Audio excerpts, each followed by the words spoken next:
നമുക്കിന്നൊരു കരിമീൻ മപ്പാസ് ഉണ്ടാക്കിയാലോ? അതിന് വേണ്ടി കരിമീൻ നല്ലതുപോലെ കഴുകി വെട്ടി വരഞ്ഞെടുക്കാം. ഇതൊന്ന് അരപ്പ് വരട്ടി വയ്ക്കാം. അതിനായിട്ട് മഞ്ഞൾപ്പൊടി, ഉപ്പ്, കുരുമുളക് പൊടി, ചെറുനാരങ്ങ നീര് എന്നിവ ഒഴിച്ച് നല്ലതുപോലെ മിക്സ് ചെയ്ത് മാറ്റി വയ്ക്കാം. ഇനി ചട്ടിയിലേക്ക് എണ്ണ ഒഴിച്ച് കറിവേപ്പില ഇടാം. കറി വെക്കുമ്പം മീൻ പൊടിഞ്ഞു പോകാതിരിക്കാൻ വേണ്ടിയാണ് നമ്മൾ ചെറുതായിട്ടൊന്ന് ഫ്രൈ ചെയ്തെടുക്കുന്നത്. രണ്ട് സൈഡും ചെറുതായിട്ട് മൂപ്പിച്ചെടുക്കാം. ഇനി ചട്ടിയിലേക്ക് എണ്ണ ഒഴിച്ച് വെളുത്തുള്ളി, ഇഞ്ചി, പച്ചമുളക്, കറിവേപ്പിലയും ചേർത്ത് കൊടുക്കാം. ഇത് കഴിഞ്ഞ് ചെറുതായി അരിഞ്ഞ സവാളയും കൊച്ചുള്ളിയും കൂടി ഇട്ട് കൊടുക്കാം.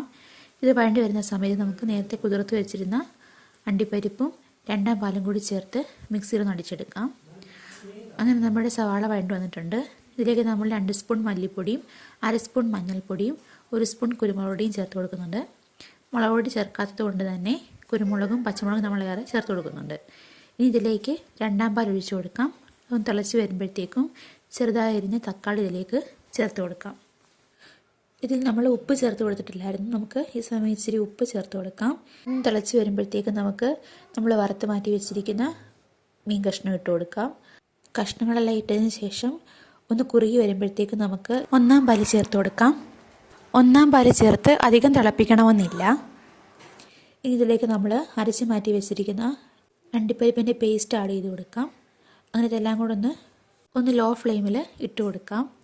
എന്നിട്ട് കുറച്ച് കറിവേപ്പിലയും കൂടെ വെച്ച് നമുക്ക് അടച്ചു വയ്ക്കാം. അങ്ങനെ നമ്മുടെ മപ്പാസ് ഇവിടെ റെഡി ആയിട്ടുണ്ട്.